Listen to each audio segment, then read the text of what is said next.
You see all the avenues I'm explaining to you? It's just too many different roads to get them the result that they saw. And for no road to be taken at all, man, that's just like I say, the people's concern is legitimate, man. Willie D live. This is what I don't understand. So you got a range of punishment from 5 to 99 years, right? Right. That was his range of punishment, 5 to 99. Right. And so I was always under the impression that the low end was for those people in society who may be more redeemable, who had, who probably made a huge mistake, but it wasn't malicious. It wasn't a calculated malicious event. And so if you look at Karmelo Anthony's, first of all, if you look at what happened, he didn't instigate the incident. He didn't initiate anything. He was sitting down minding his own business and he was accosted by a bully. Now, okay, so he stabs the guy. You can believe whatever you want to believe about how he got to stab him. Right. He stabs him and the guy dies. Right. It was not premeditated. It was not planned. It's something that happened. You have people who commit crimes of passion, kill their spouse after catching them with somebody else, catching them cheating, and get 10 years in prison. And I'm talking about grown people who are in their 30s and 40s, whose minds are as matured as they should be by that time, and they get 10 years, but you give this child 35 years who otherwise is an exemplary citizen. He doesn't get it. He is a model kid at home. He's an honor roll student. He's not a troublemaker. People like him. Mm-hmm.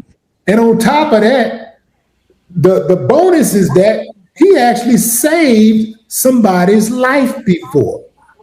If he don't qualify for the low end, if he don't qualify, I think he's 100% innocent, but let's just say he's guilty and let's give him that. He's guilty. If he don't qualify for the 5 years, who in the hell does? Exactly. Look, I mean, that's one of the things that they may have a play on ineffective assistance of counsel. What did you say? Most of the time, the lower numbers for the people who are redeemable, right? Who are exemplary citizens, right? That's what mitigating evidence does in the punishment phase. All he had to do, look, I reached out to the mom of the person whose life Karmelo saved. I reached out to the mom and I had one question. I just had one question. I wanted to know, was she subpoenaed? She said no. I would have been there. Wow. I mean, she said no. I would have been there. You got to understand, to not even have her on ice, you're supposed to have her in the waiting room or sitting down by the vending machines with a Coke and some chips, waiting on you to send her the text. You see what I'm saying? You're supposed to have her in the building. You got to understand, that's why not calling him is so futile and it's so egregious. You didn't call him in the guilt and innocence phase. Okay, I don't understand that either. But that's the guilt and innocence phase. Once the verdict came down, now all you guys are focused on is getting him the least amount of time possible. Willie, I promise you, anywhere between 10 to 15 times during that trial, the prosecutor said the words indifferent to human life, doesn't care about life. The entire time they were saying statements to make him seem like he is a person that has no regard for human life.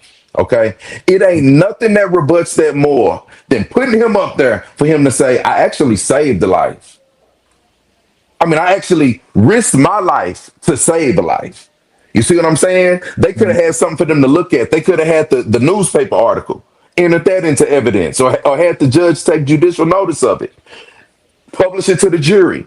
And while I got Karmelo on the stand telling them about the decision he made to make sure somebody else continue to breathe, I got the jury looking at the evidence, looking at the paper, passing it to the next jury, looking at the paper, reading the article. You see, so they can see that this man, quite frankly, he does have a regard for human life. And he doesn't have a reckless disregard for human. I mean, so to to not even put your bid in on that, to not even call. I mean, it's one thing not to call her, to not even subpoena her says she wasn't part of your preparation. It says she just wasn't on the list. I mean, it might be 50 different witnesses, and I put a dash and I put their role in the case. You see what I'm saying? And if he knew that was her role, that she felt good enough to not only go on social media, but to get in a newspaper article and give him praise for saving her son's life, she wouldn't have no problem doing that on the stand. He called Karmelo's mom. Okay, that ain't no fault to Carmelo's mom. I'm sure she did the best she could up there, but not letting him explain. And another thing, you said that it was heat of passion or whatever. Okay, people don't know. Once a guilty verdict for a murder comes out, you get a second bite at the apple to get sudden passion, right? So he could have put Karmelo up there. They could have did away with the self defense stuff. No more talking about self defense. But he could have put him up there in the punishment phase and had him say that he did that because he was so angry that the Metcalf boy tried to punk him, or that the guy, something. He could have got up there and explained to them why it wasn't premeditated and it was just something he did that was based on heat of passion. They didn't even do that. So, I mean, it's just, I don't know, man. I'm with you. Somebody diving in a pool to save somebody else, man, that's a certain type of person. You see what I'm saying? And the jury deserved to know that. And Karmelo deserved better than that. He deserved for the jury to know that not, I ain't saying it equals out, but it certainly takes away from the prosecution's claim that I don't care about life. Which could have took that 35 down to 15, or could have took the 35 down to 5. So and honestly, another thing about sudden passion, if the jury feels that it was sudden passion, it takes you back to 2. I think it takes you back to 2 to 10. I think it takes you back to 2 to 10, and they wouldn't have been able to give him more than 10. I'm almost positive it does. But it's just the point I'm making to you. You see all the avenues I'm explaining to you. It's just too many different roads to get them the result that they saw. And for no road to be taken at all, man, that's just, like I say, the people's concern is legitimate, man. It's legitimate, Andrew, so I've been hearing a lot of chatter in the background where people are saying things like his parents, Carmelo's parents, did not sit in on the hearing of the sentencing phase. When they actually sentenced him, when the judge gave him his time, his parents were not there. Can you explain to the slowpokes out there why a loving mother and father may not sit in on listening to a judge give their child who was found guilty time? It's probably broken, man. I mean, it's a mom. It's a mom losing a son. I've had plenty of moms that, after we get the verdict, the not guilty verdict on the murder, right? Well, once we get and say there's a guilty verdict on the manslaughter, the lesser included. Well, mama probably sitting in the hall for that. She's relieved. She's relieved that you didn't get convicted of murder, but it's just too much for him sometimes, man. I mean, those are his parents, man. I've had conversations with the father. I haven't had a conversation with the mom. I assumed it was because she was a little more hands off because she was going through emotions and dealing with how this is emotionally affecting her. But that ain't nothing. Like, these are things that are talked about months before, man. When I do a case, I tell people I don't make it to the punishment phase often.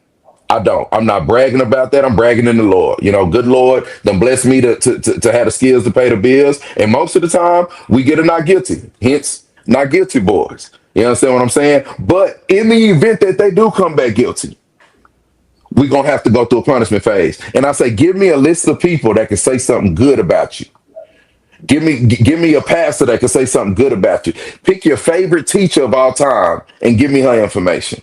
And we prepare for that. You see what I'm saying? So my point to you is, I'm sure the attorney was probably aware that mama ain't want to sit in there and listen to that. I mean, she's probably outside trying to keep it together, man. And my heart goes out to that family, man. I mean, I can't imagine what losing a child is like. So I mean, that didn't play that much into anything for me. I tell the mama, I say, Mama, do whatever makes you comfortable. I'm gonna go in here and handle business. I'll come out here and tell you what the verdict was.